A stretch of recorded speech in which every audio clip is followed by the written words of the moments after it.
الحمد لله رب العالمين، والصلاة والسلام على أشرف الخلق أجمعين، سيدنا ومولانا محمد وعلى آله وأصحابه ومن تبعه إلى يوم الدين. أشهد أن لا إله إلا الله وحده لا شريك له، وأشهد أن محمدا عبده ورسوله لا نبي بعده. اللهم صل على سيدنا محمد النبي الأمي وعلى آله وصحبه وبارك وسلم. قال الله تعالى في القرآن العظيم وهو أصدق القائلين: أعوذ بالله من الشيطان الرجيم. يا أيها الذين آمنوا اتقوا الله حق تقاته ولا تموتن إلا وأنتم مسلمون. وقال تعالى في آية أخرى: يا أيها الذين آمنوا اتقوا الله وقولوا قولا سديدا يصلح لكم أعمالكم ويغفر لكم ذنوبكم ومن يطع الله ورسوله فقد فاز فوزا عظيما. عباد الله، أوصيكم ونفسي بتقوى الله وطاعته فقد فاز المتقون. Hadirin jamaah Jumat yang dimuliakan Allah Subhanahu wa taala. Seekor semut menemukan setetes air gula di atas kayu. Lalu dia mencoba mencicipinya, manis. Ternyata rasa manis menarik perhatiannya. Dia ulang sekali lagi, manis. Lama-lama dia pun tertarik, terus dia cicipi, semakin manis. Akhirnya kedua kaki bagian depannya tertarik oleh gula. Sifat gula menarik. Pertama yang tertarik mulut, setelah itu kaki.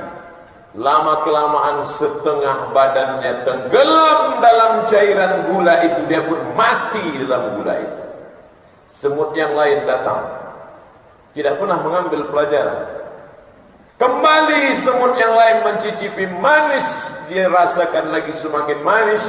Lama-kelamaan kaki depannya tertarik, setengah badannya masuk dan dia tidak bisa keluar dari cairan gula itu, dan dia pun mati juga.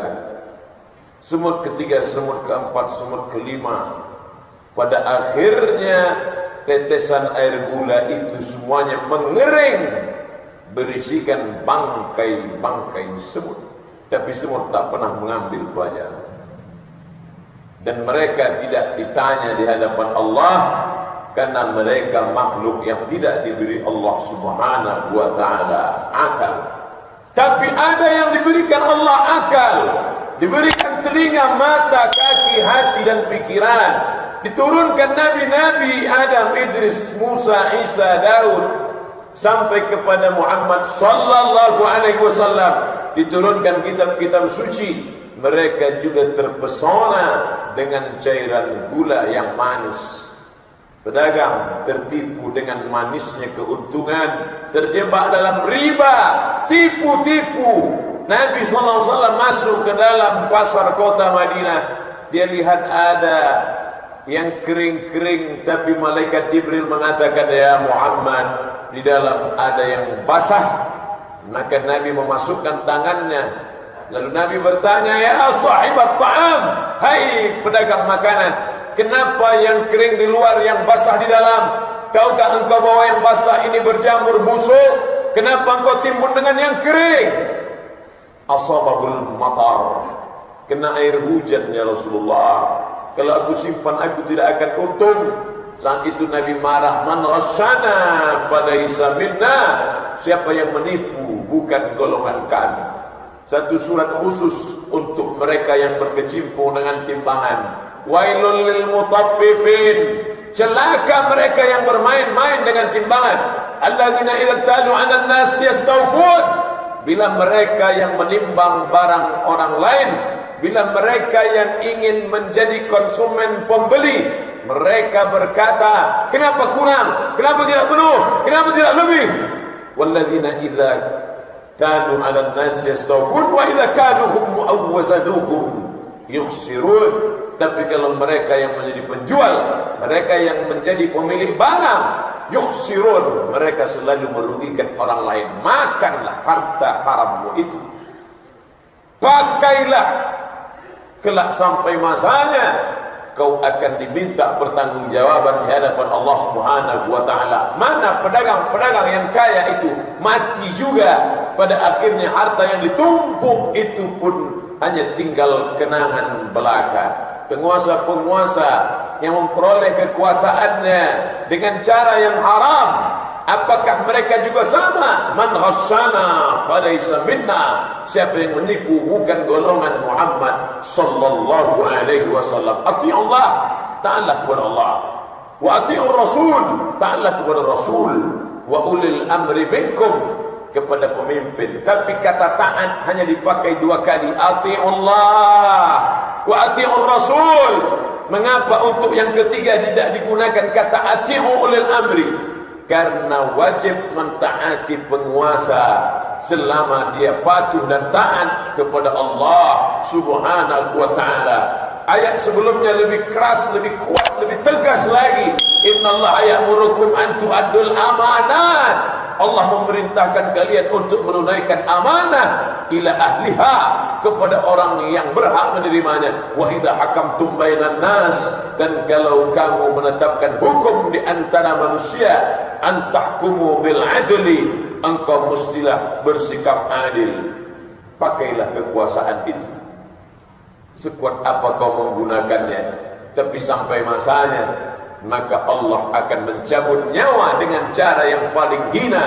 Kalau dia mati disambar petir masih bangga, petir yang besar menggelegar mencabut nyawanya, tapi nyawanya berakhir bukan karena petir, tapi karena nyamuk masuk ke dalam lubang telinga.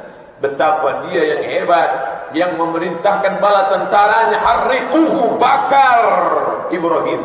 Dia tidak senang melihat Ibrahim, bakar Ibrahim. Tapi kematiannya bukan luar biasa, kematiannya biasa-biasa saja, bahkan tidak diprediksi oleh siapapun manusia. Mati dalam keadaan nyamuk, makhluk yang kecil. Allah tak malu menciptakan nyamuk. Innallaha la yastahi an yadriba mathalan ma ba'udatan fama fawqaha. Allah tidak pernah malu menciptakan nyamuk atau yang lebih kecil daripada nyamuk. Ternyata matinya hanya karena seekor nyamuk. Namruz namanya. Dia sembelih anak-anak perempuan, dia sembelih anak-anak laki-laki. Anak perempuan dibiarkannya hidup karena dia tidak anggap itu sebagai ancaman bagi kekuasaannya. Dia lihat dalam mimpinya ada anak kecil yang menarik mahkotanya, dia kumpulkan bala tentaranya, dia tanya kepada penasehat-penasehatnya, lalu dia tanya, apa yang kulihat dalam mimpiku ini? Penasehatnya berkata, ada anak kecil yang lahir dan dia akan mencabut mahkotamu dan kau tidak lagi menjadi raja. Maka langsung dia perintahkan semua anak yang lahir, tangkap, sembelih, potong hidup-hidup. Al-Quran kita buka di awal-awal surat Al-Baqarah bercerita tentang dia yuzabbihuna abna'ahum, menyembelih anak laki-laki, wa yastahyuna nisa'ahum, dia biarkan anak perempuan karena tidak akan menjadi ancaman. Apa yang terjadi? Kematiannya sangat memalukan, mati hanya karena tersedak di tengah laut merah.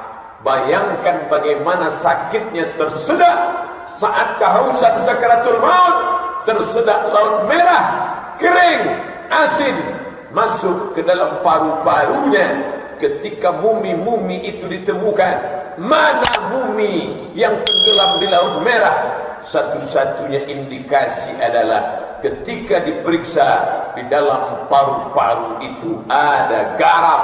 Tidak mungkin garam bisa masuk ke paru-paru, karena Allah jaga ini. Ada saluran nafas, ada saluran minum, ada saluran makan.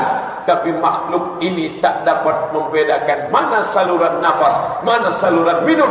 Masuk air garam laut merah ke dalam paru-parunya, mati dalam keadaan tersedak. Falamma adrakahul gharaqu, tapi Allah ingin abadikan jasadnya. Allah katakan dalam Al-Quran, al-yawma nunajjika bibadanika, hari ini kami selamatkan engkau bibadanika, dengan badanmu, jasadmu kau utuh sampai hari ini. 2017 jasadnya masih terbujur kaku di Museum Tahrir Square kota Kairo di tepi Sungai Nil, menjadi saksi yang dulu mentertawakan anak-anak.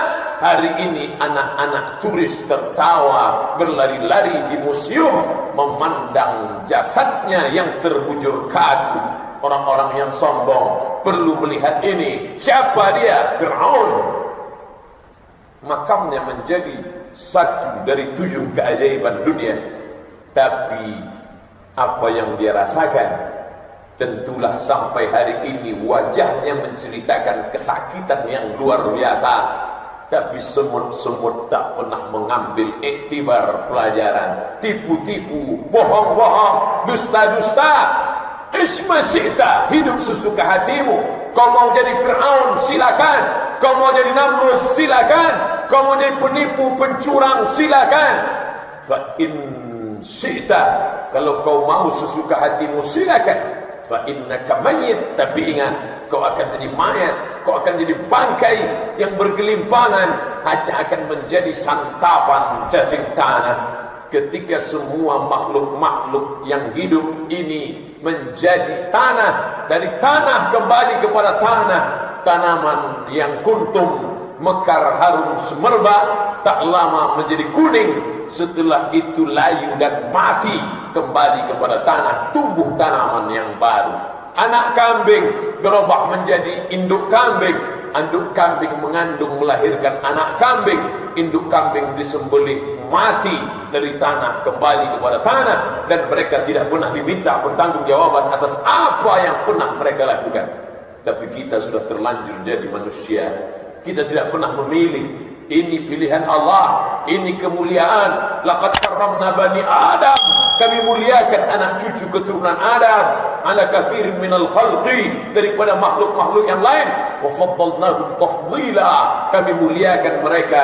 Oleh sebab itu dikatakan jamaah Jumat yang dimuliakan Allah, bukan manusia yang memuliakannya. Hai Tuan yang amat berhormat, hai yang di-Pertuan Agung, hai orang yang dimuliakan. Bukan, Allah yang memuliakanmu, Allah yang memuliakanmu.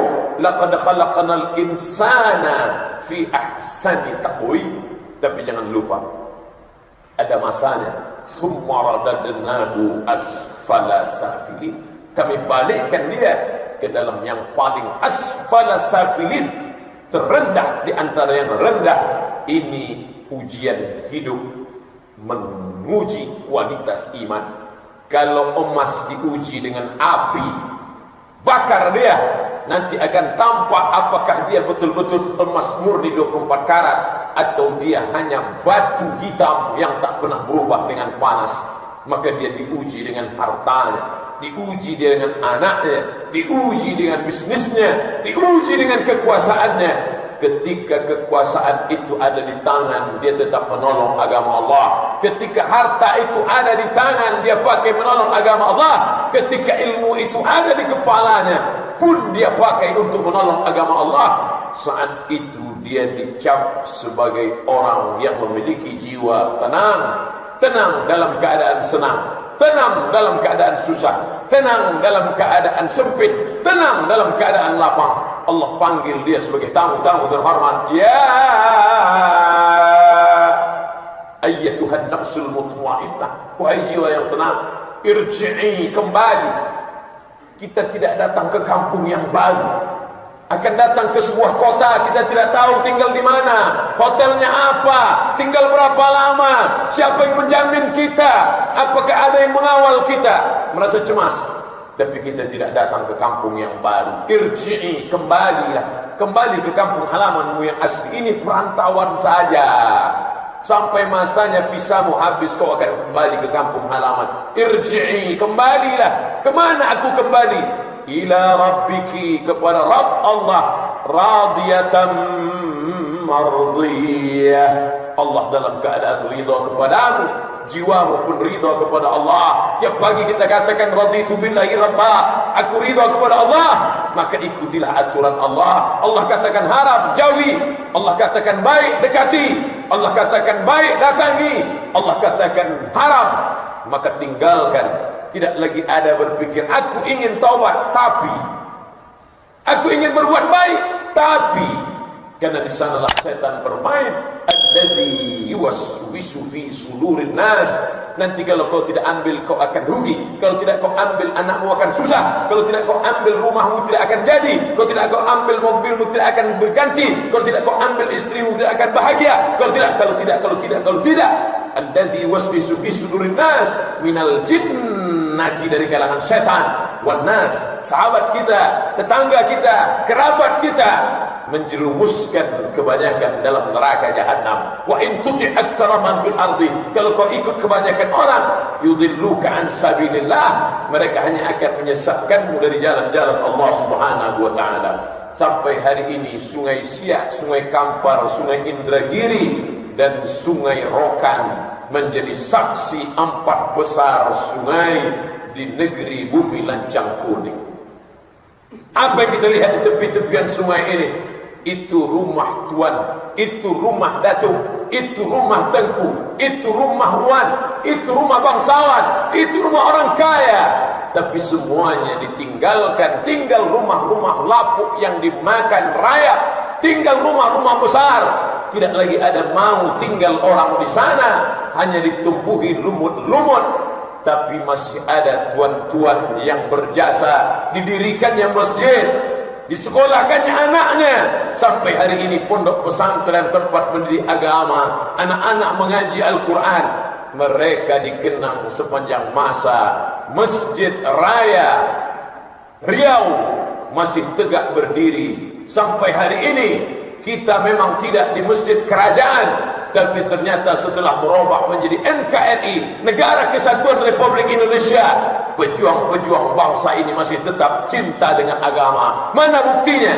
Hari ini kita melaksanakan solat Jumat di masjid, bukan masjid kerajaan Siak Sri Indrapura, tapi masjid di komplek perkantoran Dewan Perwakilan Rakyat, menunjukkan kepada Allah Ta'ala atas berkat rahmat Allah negeri ini merdeka, atas teriakan Allahu Akbar negeri ini tetap diturunkan, dicurahkan rahmat Allah.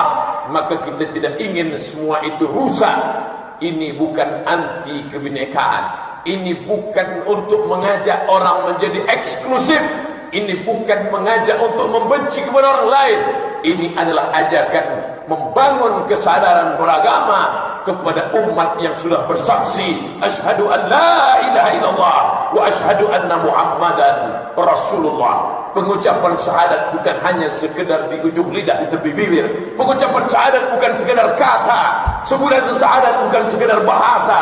Pengucapan syahadat berpengaruh dari pola pikir, mindset, otak, cara berpikir, memandang hidup hanya sebagai tempat persinggahan. Setelah ini apa yang akan kita petik, apa yang kita semai, apa yang kita tanam, itulah yang akan kita petik menghadap Allah Subhanahu wa ta'ala.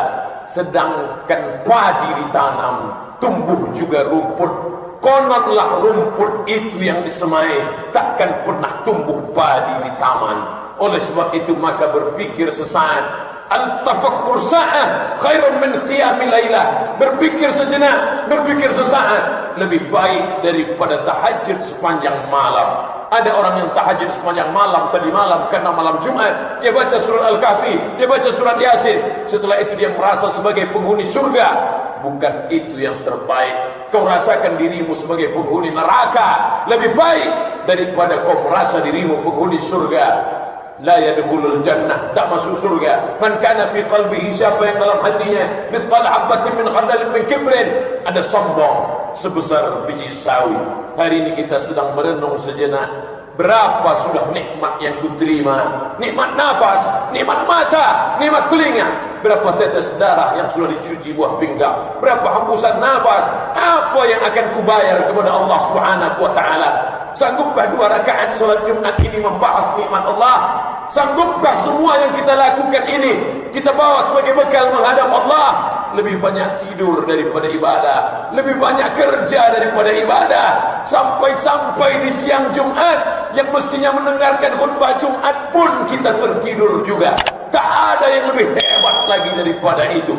Kalau ada orang tertidur di waktu yang lain, masih ada kesempatan beribadah. Tapi dalam ibadah itu pun juga melelapkan mata. Tak ada yang lebih hebat daripada itu. Apa yang akan kita bawa menghadap Allah Subhanahu wa ta'ala. Sampai masanya tak lagi dapat dibela oleh harta. Hari ini hartamu banyak, kau bayar pengacara per jam, per menit, per detik kau bayar. Dia akan bela karena kau tidak mengerti hukum. Dia akan bacakan pasal-pasal. Tapi sampai masa yauma la yanfa'u malun, hari itu harta tak bisa menolong, wala banun, anak tak bisa membantu. Yauma yafirul mar'u min akhihi, saudara kandung akan lari, wa ummihi wa abi, ibu kandung pun tak bisa menolong anak yang dia kandung 9 bulan 10 hari, meregang nyawa dia lahirkan, tapi tak bisa dia tolong di hadapan Allah. Ayah yang berkering puluh keringat, tetes mata dan darah menetes, tapi tak dapat menolong di hadapan Allah. Wa sahibatihi istri wa bani, anak-anak buah hati belayan jiwa tak dapat menolong. Walaqad ji'tumuna furada, kau akan datang menghadap aku sendirian. Kama khalaqnakum awwala marrah, sebagaimana dulu kuciptakan kau sendirian, kau pun akan datang menghadap aku sendirian. Persiapkanlah amal ketika jasad masih tegak di atas muka bumi Allah, ketika ruh masih bersemayam di dalam jasad. Barakallahu li wa lakum fil Qur'anil azim, wa nafa'ani wa iyyakum bima fihi minal ayati wadh-dhikril hakim, wa taqabbala minni wa minkum tilawatahu innahu huwal ghafurur rahim. Allahumma shalli ala sayyidina Muhammad wa ala ali sayyidina Muhammad.